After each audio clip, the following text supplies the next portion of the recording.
All right, what up, everybody? InstructaBeats. Welcome to Math Camp. Love having you guys with us today. We're going to be talking about exponent rules. So you know some of these you don't, but let's just dive right in. And so your basics, hopefully you know this because you did our exponent playlist, but exponents are repeated multiplication. That's going to be important to understand.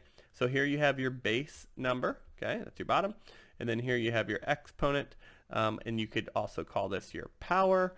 And so here you would say 6 raised to the 4th power, or 6 to the 4th power. And what that's telling you to do is multiply 6 4 times. Okay, now the big thing is people think it's 6 times 4. No, it's 6 times 6 times 6 times 6, which would be 36 times 36. And I don't even know what that is, but I'm sure you can figure that out. Now you can see when you would do that, right? Writing 6 to the 4th power saves you a lot of time, and so that's probably where this came from. Instead of having to write down these big long numbers, they could write it to a power and people would understand what that was. So now that you have the basics, we're going to look at a couple different rules of exponents. And the first one's going to be super important, especially when you get into your multiplying polynomials lesson, and that is the product rule. If you are multiplying numbers or variables, okay, that are raised to a power, you add the powers together. Let me show you why, right? So the answer for this is going to be 6 to the 8th power, all right? Because when you're multiplying exponents, you just add the exponents together, and I'll show you why. So we have 6. We know that multiplication is repeated addition, which is what it comes down to. Now, this is telling us to multiply, okay?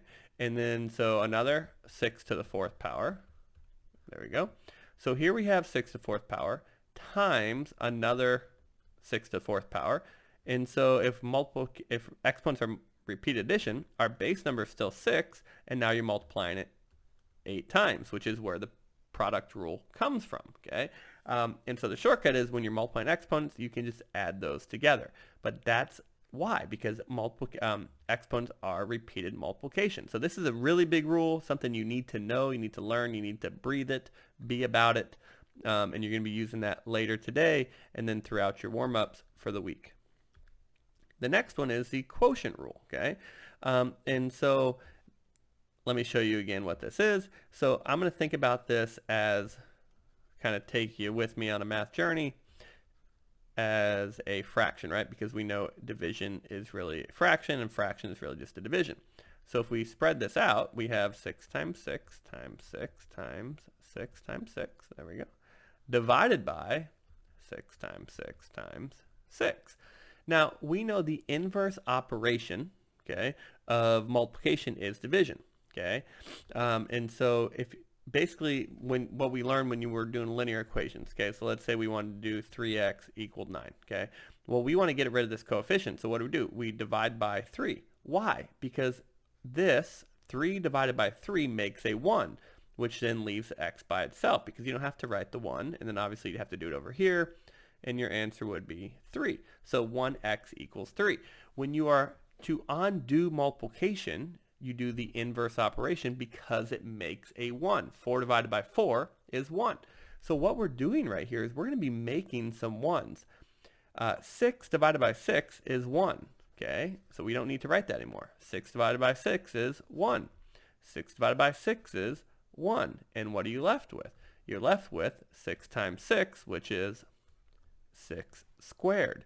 So this is why the quotient rule works, because the opposite of multiplication is division, and when you are undoing multiplication, you divide by the same number to make a 1, okay? And that way you don't have to write it. So you don't have to write 6 times 6 times 1 times 1 times 1. Okay, that's just a waste of time. Anything times 1 is itself. But the shortcut for the quotient rule, when you are dividing exponents, hopefully you can see what I just did. I was taking away, which means you can subtract them. So 6 to the 5th power divided by 6 to the 3rd power is the same thing as saying 6 to the 2nd power, because you can subtract the exponents when you're dividing them. This is why that's a shortcut. Let's take a look at a couple other rules. The next one is the power rule, all right? And I drew this out for you already. So 6 squared would be 6 times 6, right? So here is 6 squared. And then we want to raise that to the 3rd power, and we know exponents are repeated addition. So that would be 6 times 6, and then we want to do that times 3 times, right? So I have parentheses, which is the same thing as saying multiplication. In algebra, it's assumed, so when you don't write the multiplication equation, you're assuming that you're multiplying. So 6 times 6, and then another 6 times 6, that's the second group, and then another 6 times 6, that's the third group. And now what you really could write is 6 times 6 times 6 times 6 times 6 times 6, right? Because the parentheses next to each other means you're doing groups of, you're multiplying. Well, if my base number is still 6, how many do I have here? 1, 2, 3, 4, 5, 6.